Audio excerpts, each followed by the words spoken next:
તો કેમ છો મિત્રો, જનપ્રકાશ ન્યૂઝમાં તમારું સ્વાગત છે। હું સોલંકી પ્રકાશ જનપ્રકાશ ન્યૂઝમાં તમારું સ્વાગત કરું છું। તો આજે આપણે સમાજના એક એવા મુદ્દાની વાત કરવાના છીએ જે ગંભીર છે।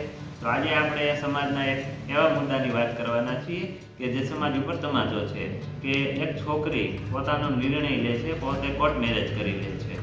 તો પોતાની મરજી પ્રમાણે તે કોર્ટ મેરેજ કરે છે તે એક ગુનો તરીકે ગણે છે સમાજ, અને તેના લીધે ગામની બીજી 3 થી 5 છોકરી પોતાના પરિવારની, કુટુંબને, સમાજની 5 છોકરીઓ ઉપર તેનો પ્રભાવ પડે છે। કારણ કે તેના કારણે 5 છોકરીઓનું શિક્ષણ બંધ કરી દેવામાં આવે છે, તેને ફ્રીડમના નામે બહાર જવા દેવામાં નથી આવતી, રોકટોક અને બંધનમાં આવી જતી હોય છે। આ એક મુદ્દો ગંભીર છે અને આ સમાજ માટે એક તમાચો છે। તો ગાંધીજીનું એક વાક્ય છે કે ભાઈ તમે એક પુરુષ એક બાળકને તો ગાંધીજીનું એક વાક્ય છે કે તમે એક છોકરાને શિક્ષણ આપો છો તો માત્ર એક છોકરાને, એક વ્યક્તિને શિક્ષણ આપો છો, પરંતુ જો તમે એક દીકરીને, છોકરીને શિક્ષણ આપો છો તો 2 કુટુંબને શિક્ષણ આપો છો। કારણ કે એક છોકરી 2 કુટુંબને તારવી લે છે, 2 કુટુંબને શિક્ષણ આપતી હોય છે। એક છોકરીને શિક્ષણ આપવું કેમ મહત્વનું છે તે જાણીએ। આ એક આપણા સમાજની માનસિકતા જેવી થઈ ગઈ છે, વિકૃત માનસિકતા, કે જેના પ્રભાવ બીજા પણ પડે છે।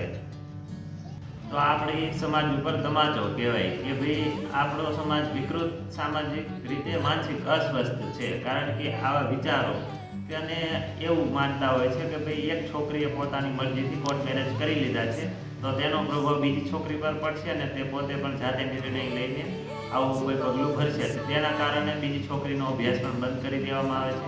આપણું ઘર, સમાજ, પરિવાર, કુટુંબ અને આ બધું ગામ, આ બધું એક સાથે ભેગું થાય છે અને પોતાની દીકરી અને ગામની દીકરીઓને અભ્યાસથી મુક્ત કરી દેતા હોય છે, કે અભ્યાસ છોડાવી દે છે, તેને અભ્યાસ આગળ કરાવી દેવામાં નથી આવતો અને તેને બંધનમાં રાખવામાં આવે છે કે ભાઈ આજથી આપણે ઘરકામ કરશે અને તેનો અભ્યાસ બંધ।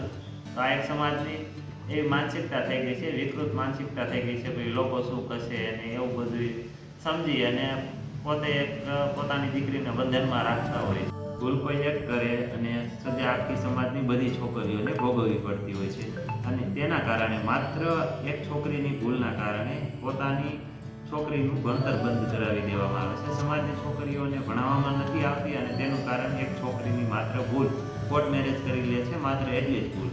તેના કારણે તમે જોઈએ તેનું એક દીકરીનું શિક્ષણ બંધ કરાવી દેશો, એને અભ્યાસ નહીં કરાવો તો એક છોકરી પોતાના સાચા ખોટાનો નિર્ણય કેમ લઈ શકશે? તો એક આ કાનૂની ગુનો પણ છે અને એક માનસિક રીતે તણાવ પણ કહેવાય છે, કે માનસિક રીતે અત્યાચાર પણ તમે કહી શકો। કારણ કે દીકરીનું ભણતર બંધ કરાવવું, તેને ભવિષ્યને બંધ કરી દેવું, કે છોકરીને તેનું ભવિષ્ય આખું પૂરું કરી દેવું, તમે એમ કહી શકો છો। કારણ કે એક છોકરી ઉપર માનસિક રીતે અત્યાચાર પણ થાય છે અને આ એક એવી બાબત છે કે તમે છોકરી સાથે તમે એનો ડર ભગાવવા માંગો છો, તમે એની સાથે વાતચીત કરો, તેનું શિક્ષણ બંધ ના કરો, તેના શિક્ષણ બંધ કરાવવાથી કોઈ ઉપાય નહીં મળે તમને, તો તમે એની સાથે વાતચીત કરો, ફ્રેન્ડલી બનો અને ફેમિલીને બધાય પ્રશ્નો પૂછવાનો હક આપો, કે ભાઈ તેને કોઈ પણ ડાઉટ હોય તો ફેમિલી સાથે તે શેર કરી શકે તેવો ઘરમાં માહોલ બનાવો। તેનાથી ફેમિલી એક રીતે ફ્રેન્ડ તરીકે થશે તો દીકરી પોતાની મૂંઝવણ તમારી સમક્ષ રાખી શકશે। તો આવું એક મારું માનવું છે, અને તમારું આ બાબત ઉપર શું કહેવું છે કે ભાઈ આ એક ખરેખર મામલો કેવો છે કે છોકરીનું ભણતર બંધ કરાવી દેવામાં આવે છે તો તે ભવિષ્યમાં તેનો નિર્ણય, સાચા ખોટાનો નિર્ણય લઈ શકશે? તો આ એક તમે કોમેન્ટ કરી આપજો। તો અંત સુધી જોડાવા માટે આભાર। હું સોલંકી પ્રકાશ, જનપ્રકાશ ન્યૂઝમાં તમારું અંત સુધી જોડાયા છો તો આભાર છે।